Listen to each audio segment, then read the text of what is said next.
Colby Covington was ready to fight Kamaru Usman at UFC 244 in New York until negotiations broke down over the past week. That's the word from the former interim welterweight champion, who confirms that he had verbally agreed to face Usman on the upcoming card in November until the UFC came at him with an unreasonable offer financially that he just couldn't accept. What happened exactly was the UFC came to me and offered me a basic challenger's rate, Covington explained when speaking to MMA Fighting on Monday. I said no, I'm not challenging. I'm champion. I've never lost, I just defended my title. I brought in the Trumps. I got a tweet from Donald Trump, that's like $3.5 million in marketing. If you break down the analytics of it in itself, just to promote their show. I've put my life on the line for this company.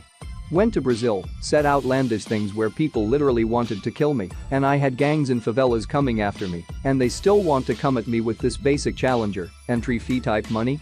I'm standing up for what's right. According to Covington, the UFC made an initial offer to take the fight with Usman, but rather than trying to come to an agreement on money, he was essentially told that it was a take it or leave it negotiation. They didn't give me a negotiation. They said take this or we'll just move on to someone else.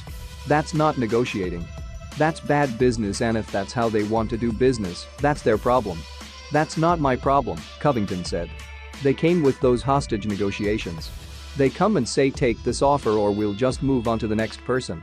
That's not how negotiating works. I read Art of the Deal from Donald Trump. I know how to work a deal and how deals work. They're not going to take advantage of me and try to put me in a hostage position where they don't give me any say or any room to negotiate. That's not fair and it's not right. While no numbers were revealed, Covington confirmed that the offer made to him to fight Usman was for less money than he made to face Robbie Lawler in a non-title bout back in August. That is accurate. It's crazy, it's corrupt and it's not right, Covington revealed.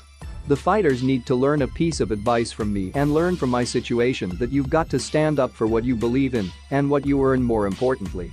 The company's killing it. 30% growth last quarter, making billions, the ESPN deal, sponsor revenue, they're absolutely killing it and they're going to go public soon and they don't want to pay the fighters. I'm one of one. No one has done what I've done.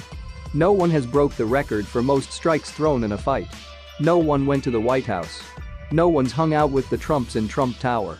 I've done things that no one has ever done before and look how the UFC treats me.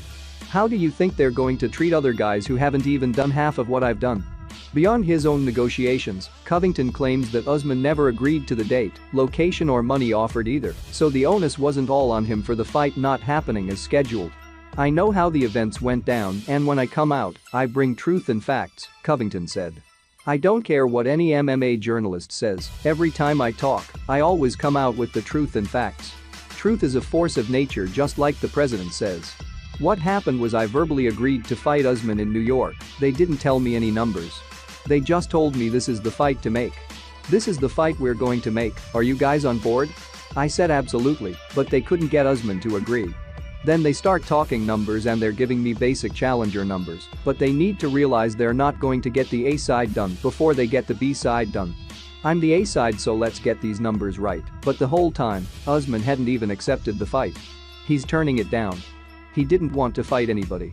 That's when the UFC started exploring other options like offering the title fight to Covington's teammate Jorge Masvidal, who had verbally accepted the matchup before the promotion ultimately moved to put him against Nate Diaz instead. They went from me to Jorge Masvidal to someone else, and he turned all of them down. The issue is not me. I want to fight, I'm ready to fight. I'm healthy to fight, Covington said. It does bother me that they'll go to a jobber and a journeyman like Jorge Masvidal, and he's so desperate, and he's so broke right now, that he's going to take any offer the UFC throws at him. He'll take this basic challenger fee because let's be honest, he's 2-2 in his last 4 fights, he's 5-5 in his last 10, so he's going to take anything the UFC gives him. The UFC used Jorge Masvidal as a pawn, and we all know I'm playing chess, not checkers. They want to use Jorge as a little pawn to fight for the JMF, the journeyman mother effing title against another scrub and jobber in Nate Diaz, who has a 50-50ths record, 1-1 in the last 3 years, he's a Stockton soy boy. They just used those guys as pawns against me and Usman.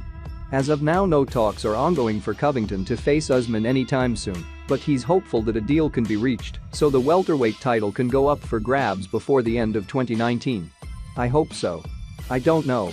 I feel like we were very close, and negotiations were very close to being signed, but they didn't want to meet in the middle. They didn't want to be fair and bring a reasonable price to me," Covington said.